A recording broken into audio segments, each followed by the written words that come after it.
আমি দাঁড়ায় থাকবো। রিজন ভ্যানের ভেতরে দাঁড়িয়ে থাকা নিয়ে পুলিশ সদস্যদের সঙ্গে বাগবিতণ্ডায় জড়ালেন সাবেক তথ্যমন্ত্রী হাসানুল হক ইনু। আমার নেতা কর্মীর বিরুদ্ধে আজকে তাদের হাত করা পড়ায় আল্লাহ যেন সেই দিন দেয় যে ইনুসের হাতে হাত করা পরিয়ে কোমরে দড়ি বেঁধে এবং তাকেও যেন আমি কারাগারে রাখতে পারি। প্রিয় দর্শক মণ্ডলী, এবার খবর খারাপ হবে ডক্টর ইউনূসের। ভারত থেকে নতুন করে হুঁশিয়ারি দিলেন শেখ হাসিনা। নতুন একটি কল রেকর্ড আজকে আপনাদের সামনে উপস্থাপনা করব। অনুরোধ করছি পরিপূর্ণ ভিডিওটি দেখবেন, কথাগুলো মনোযোগ দিয়ে শুনবেন। আগামীতে দেশে কি করতে যাচ্ছে হাসিনা, চলেন কল রেকর্ডটি শুনবো। চ্যানেলে নতুন হলে চ্যানেলটি অবশ্যই সাবস্ক্রাইব করে দিবেন। আমার নেতা কর্মীর বিরুদ্ধে আজকে তাদের হাত করা পড়ায় আল্লাহ যেন সেই দিন দেয় যে ইনুসের হাতে হাত করা পরিয়ে কোমরে দড়ি বেঁধে এবং তাকেও যেন আমি কারাগারে রাখতে পারি।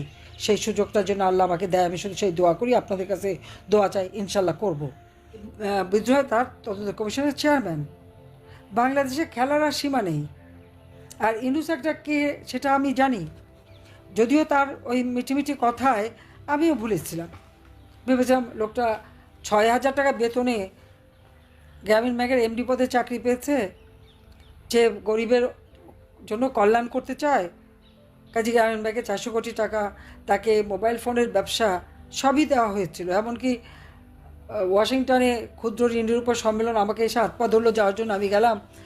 সেই সব সেমিনারে বক্তৃতাও দিলাম, দিয়ে ইউনুসকে খুব হাইলাইট করতাম। তখন তো আমি জানি না যে লোকটা এত বড় শয়তান আর তার ভিতরে এত কুটচাল এবং লোকটা এত অর্থলোভী, স্বার্থপর। এটা হলো বাস্তবতা। আজকে সে আমাদের কাছ থেকে এত সুযোগ নিয়ে আজকে সারা বাংলাদেশটাকে জ্বালিয়ে পড়ে ছারখার করে খাচ্ছে। দেশ বিক্রির মুচলেখা দিয়ে এসেছে। দেশটা বেচা তো সহজ নয়। এই বাংলাদেশ লাখো শহীদের রক্তের বিনিময়ে অর্জিত। একথা সে তো আর মুক্তিযুদ্ধে কোনো অবদান নাই। এমনকি এই বাংলাদেশেও যতগুলি ঘটনা, বাংলাদেশে তো সে একটা পয়সাও কোনো দিন ইনভেস্টমেন্ট করে নাই, কিন্তু গরিবের রক্ত চুষে খেয়েছে। আর যত টাকা গ্রামীণ ব্যাংকের নামে এসেছে সব নয়ছয় করেছে। সে যে টাকা পয়সা কীভাবে এদিক থেকে ওদিক করতে পারে, সেটা যদি মানে তদন্ত রিপোর্টগুলি সেগুলি যে বের হয়েছিল সেটা যদি কেউ পান আর দেখেন, আপনারা অবাক হয়ে যাবেন যে একটা মানুষ কত বড় মানে ধুরন্ধর হতে পারে, যে সেই টাকা পয়সা নিয়ে এসে এদিক ওদিক। তার যে বিভিন্ন ব্যাংকে টাকা, এফডিআরগুলি, নাহলে ৫,০০০ কোটি টাকা তার এফডিআর বিভিন্ন নামে। এরপরেও আবার বিভিন্ন প্রতিষ্ঠান, এক গ্রামীণ ব্যাংকের নাম ভাঙিয়ে গ্রামীণ ব্যাংকের নামে যত রকমের প্রতিষ্ঠান আর যত রকমের কোম্পানি খুলে সে টাকাকে নয়ছয় করা, এদিকে ওদিকে করা।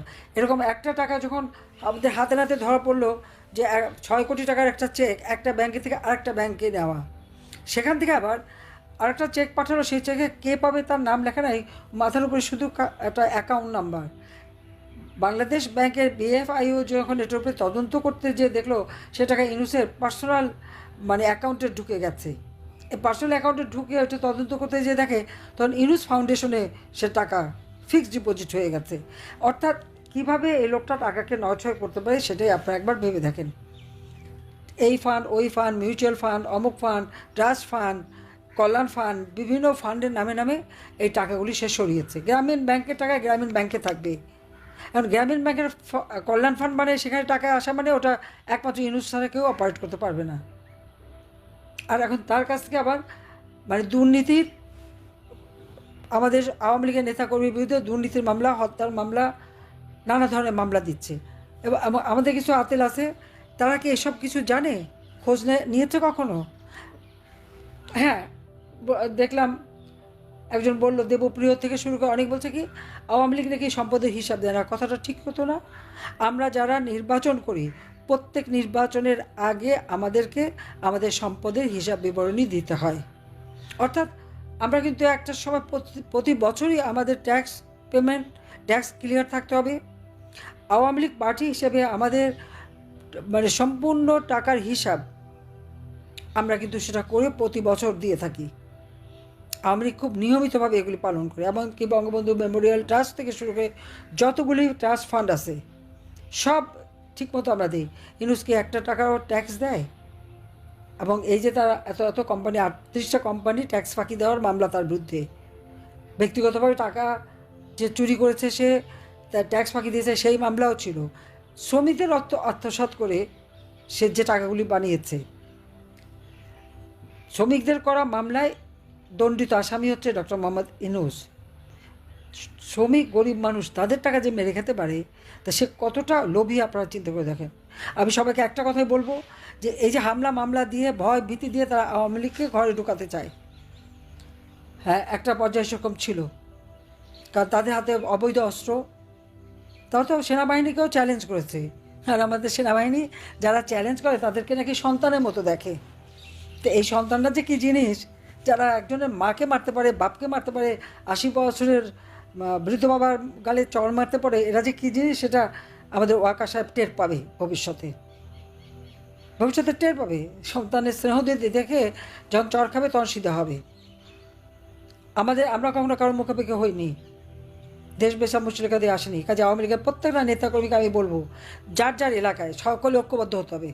যার যার এলাকার যত উন্নয়নের কাজ করেছে সেটা জনগণের হাতে পৌঁছে দিতে হবে। একেবারে তালিকা করে করে সব ঘরে ঘরে পৌঁছান, মানুষের কাছে যান। মানুষই আমাদের শক্তি। যে আপনাদের জন্য আমরা কী না করেছি বলেন। 15টা বছর শান্তিতে ছিলেন, ছেলে মেয়ে লেখাপড়া শেখা, চিকিৎসা সেবা মানুষের দূর করে পৌঁছে দেওয়া সবই তো করে দিয়েছি। আজকে একটা দুঃসময় গেছে, আমি তো দেশ ছেড়ে আসতে চাইনি। আমি তো জানতামই না আমি কোথায় এসেছি। একটা চক্রান্তে পড়েছিলাম, কিন্তু আমি তো আছি বেঁচে। আমি বাপ মা ভাই বোন সবার ইচ্ছি। আর ঘর বাড়ি যা ছিল সে ওই সুধা সদন থেকে শুরু করে বঙ্গবন্ধু স্মৃতি জাদুঘর, ওইটুকু স্মৃতি নিয়ে বেঁচেছিলাম, সেটাও পুড়িয়ে দিয়েছে, ভেঙে দিয়েছে। আর কোনো চিহ্ন নাই, জানি বেঁচে থাকবো। তো আমার তো চাওয়া পাওয়ার কিছু নেই। আমার এখন একটাই চাওয়া, বাংলাদেশে আমাদের আওয়ামী লীগের নেতাকর্মী, মুক্তিযোদ্ধারা যারা অন্যায় শিকার হয়েছে, যাদের উপর অত্যাচার চলছে, নির্যাতন চলছে, এর প্রতিকার করা। মুক্তিযুদ্ধের ইতিহাস বিকৃত করে দিচ্ছে, আবার সেই ইতিহাস ফিরিয়ে নিয়ে আসা। ধর্ম বর্ণ নির্বিশেষে সকলের জন্য বাংলাদেশে বাস করতে পারে সেই ব্যবস্থা করা। আজকে প্রশাসন ধ্বংস করেছে, পুলিশকে তো হত্যা করে মেরে সমস্ত পুলিশ বাড়িতে আগুন দিয়ে পুলিশ শেষ করেছে।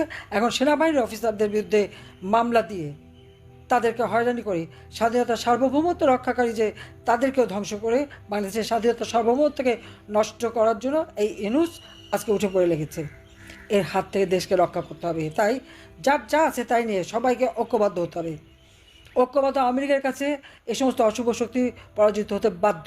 আর যারা আপনাদের ঘর বাড়ি পুড়িয়েছে, আপনার মাকে অপমান করেছে, শিশুকে নির্যাতন করেছে, তাদের কোনো ছাড় নাই। পরিষ্কার কথা, ছাড় নাই। কত মারবে আওয়ামী লীগ? ফিনিক্স পাখির মতো ভরসা থেকে আওয়ামী লীগ উঠে আসে, বারবার সে প্রমাণ করেছে, এবং সেইভাবে উঠে দাঁড়াতে হবে। আমি তো মারা যাইনি, আমি তো আছি। উদ্দেশ্য ছিল আমাকে এখানে হত্যা করার, তবু বেঁচে যখন আছি, আল্লাহ রাব্বুল আলামিন বাঁচিয়ে রেখেছেন। নিশ্চয়ই একদিন আমি সুযোগ পাবো, এবং যারা আজকে আমার নেতা কর্মীর উপরে হামলা করেছে, অত্যাচার করেছে, নির্যাতন করেছে, তাদের উপযুক্ত শাস্তি, এবং ইউনূসকে উপযুক্ত শাস্তি দেওয়া হবে। কারণ এর রেহাই নাই। আন্তর্জাতিকভাবে যত টাকা সে রেখেছে, কোন দেশে কত টাকা তার আছে, আর বাংলাদেশেও কত টাকা আছে, কত ব্যাংক, কত ফান্ড, কত কিছু করেছে, আমার কাছে তার দুর্নীতির সব হিসাব আছে। আমি কিছু কিছু বলেছি, হয়তো আপনারা দেখেছেন, যাদের কাছে আছে তারা প্রচার করেন। আরও অনেক তথ্য আছে, আমি এখানে বসে নাই, সমস্ত কাগজপত্র আমি ঘেটে ঘেটে ঘেটে ঘেটে, কারণ আমার কাছে ছিল কিছু, আমি সেগুলি সমস্ত ডাউনলোড করেছি, প্রিন্ট করেছি, এবং আমি সেগুলির উপরে কাজ করে আমি এই সমস্ত তথ্যগুলি ছাড়ব। এবং এর যে আসল মুখোশটা, সেটা জঙ্গিবাদী, দুর্নীতিবাজ, সন্ত্রাসী, ফ্যাসিস্ট, মানব অধিকার লঙ্ঘনকারী, শিশু নির্যাতনকারী, নারী নির্যাতনকারী, এই ইউনূসের বিচারও বাংলার মাটিতে হবে। আমার নেতা কর্মীর বিরুদ্ধে আজকে তাদের হাত করা পড়ায়, আল্লাহ যেন সেই দিন দেয় যে ইউনূসের হাতে হাত করা পরিয়ে কোমরে দড়ি বেঁধে, এবং তাকেও যেন আমি কারাগারে রাখতে পারি। সেই সুযোগটা যেন আল্লাহ আমাকে দেয়। আমি শুধু সেই দোয়া করি, আপনাদের কাছে দোয়া চাই, ইনশাল্লাহ করব। বঙ্গবন্ধুর হত্যাকারীদের ইন্ডেমনিটি দিয়েছিল, আমি বিচার করেছি। 15ই জুলাই 2024 থেকে যাদেরকে ইন্ডেমনিটি দিয়েছে, তারা একদিন তাদের বিচার একদিন বাংলাদেশে হবেই হবে। আমাকে শাস্তি দেবে দিক, আমি কেয়ার করি না, ওই শাস্তি আমি পড়া করি না। কিন্তু আমি জানি আল্লাহ আমাকে সুযোগ দেবে, ওই ইন্ডেমনিটি থাকবে না, সকলের বিচার হবে। তালিকা করে ব্যবস্থা নেবেন। এখন থেকে যার যেখানে আছে আপনাদেরও শোধ তুলতে হবে। চোখের বদলে চোখ, হাতের বদলে হাত, কোরআন শরীফের কথা মাথায় রেখে যার যা আছে ব্যবস্থা নেবেন, এটা আমি চাই। সবাইকে ধন্যবাদ। জয় বাংলা, জয় বঙ্গবন্ধু, বাংলাদেশ চিরজীবী হোক। খোদা হাফিজ। সম্মানিত দর্শক মণ্ডলী, শেখ হাসিনার কথাগুলো শুনলেন, কি বুঝলেন? তার এখনও যে ক্ষোভ, ক্ষমতার যে লোভ, কিছুই তিনি ভুলতে পারে নাই। বাংলাদেশে এত এত রক্তক্ষরণ, জুলাই আন্দোলনে হাজার হাজার ছাত্র জনতার উপরে গুলি চালিয়েছে তার ক্যাডার বাহিনীরা। তার কোনো আক্ষেপ নেই, তার কোনো কষ্ট নেই। তারপরেও এখনও বাংলাদেশে সে ক্ষমতায় রাজ করতে চায় শেখ হাসিনা। ডক্টর ইউনূসকে হুঁশিয়ারি দিতে চায়। তার ভুল সে এখনও স্বীকার করে না। মনে হয় যে সে আসলে কোনো দোষই করেনি। আপনারা যারা কল রেকর্ডটি শুনলেন, আপনারা কি মনে করেন শেখ হাসিনার মধ্যে একটু হলেও অনুতাপের কোনো ছায়া আছে? না, নেই। কারণ তিনি ক্ষমতালোভী।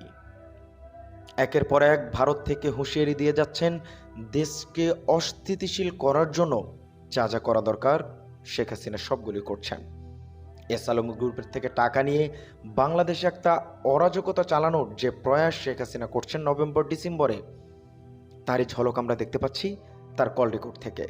বিভিন্ন সময় নেতাকর্মীদের উস্কিয়ে দেওয়া, বিভিন্ন ধরনের কথা বলা, সেটা তার আগের থেকেই স্বভাব। মিথ্যা বলা তার রক্তে মিশে গেছে। আপনারা কি মনে করেন? অবশ্যই কমেন্ট করে জানাবেন। আজকের ভিডিও পর্যন্তই। ভালো থাকবেন, সুস্থ থাকবেন। আসসালামু আলাইকুম ওয়া রাহমাতুল্লাহি ওয়া বারাকাতুহু।